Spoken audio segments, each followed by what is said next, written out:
Today, we have to complete the installation of the forest hotel guest rooms in Dongguan Fuying Hotel. We first test the current air quality of the room.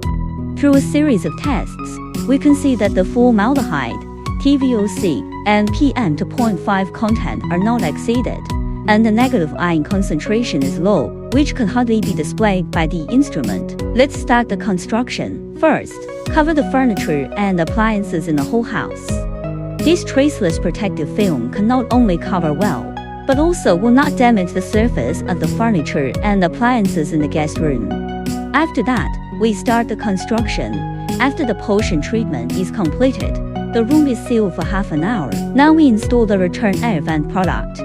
We have to carry out the last invisible installation, the negative ion device of the air supply vent, and the invisible construction is completed. Finally, put on the air purifier. After running for a period of time and testing the concentration of negative ions in the air, we can see that it has reached more than 4,000, which makes people feel that the air is very fresh. The hotel can also monitor the air quality in the customer's room in real time through the display screen.